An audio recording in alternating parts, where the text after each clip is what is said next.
Maître Dems, quelles sont les nouvelles? Qu'est-ce que le jury a dit par rapport à votre offre? On a offert 50 millions de dollars au jury, mais ils ont refusé pour une liberté conditionnelle. D'ailleurs, ils ont refusé, ils ne veulent pas nous entendre. Mais on continue à nous battre.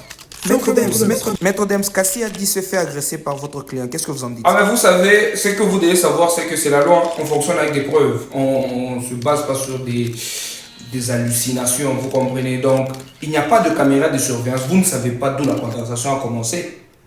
Est-ce que c'est Cassie qui a frappé mon client avant? On ne sait pas. On ne peut pas venir pour caméra de surveillance.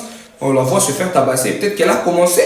Peut-être que c'était une légitime défense. D'ailleurs, on peut dire que mon client était en légitime défense. On n'a pas vu, peut-être lui aussi, il était blessé. Les caméras étaient floues. Vous comprenez? Et d'ailleurs, vous parlez de la femme qui se fait agresser, vous en parlez parce que c'est la femme qui se fait agresser, mais vous oubliez l'égalité entre femmes et hommes, c'est 50%, 50-50. Maintenant, on voit au MMA, les hommes se battent contre des femmes qui acceptent des combats contre des hommes. Peut-être c'était consenti. Là, on fonctionne avec le nouveau système. Il n'y a pas d'injustice.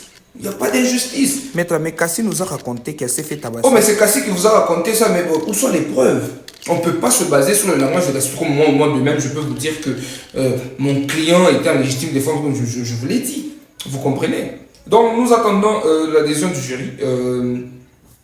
Jusque-là, on n'a rien de palpable sur mon client. Maître, qu'est-ce que vous dites à propos des armes à feu retrouvées par le FBI dans sa propriété? Mais les armes à feu, c'est légitime défense toujours. Vous savez, c'est les États-Unis, c'est un pays dangereux. Hein? Bon, tout le monde se fait tuer n'importe où, donc on ne peut pas se dire que parce qu'il a une arme, peut-être qu'il n'a pas identifié l'arme, peut-être le jour où il a acheté l'arme, il n'avait pas assez de carburant pour se conduire là où on légalise les armes. Alors, il a gardé à la maison en attendant qu'il trouve le carburant, vous comprenez? Bon, peut-être qu'il y avait le trafic, qu'il y avait les bouchons.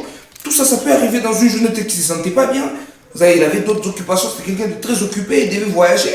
Il n'a pas eu le temps de faire identifier son arme. Alors, l'arme qui n'avait pas de numéro de série? Non, cette arme-là, ça glissait. Peut-être c'est une arme je connais ce revolver-là. C'est 9 mm.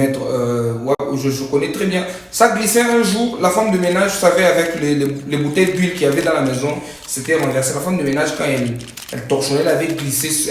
Alors, le tiroir est tombé, l'arme est tombée, ça glissait, elle a piétiné l'arme et tout.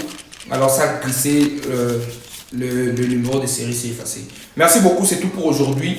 Vous donnera une suite plus tard. Merci. Yo, yo.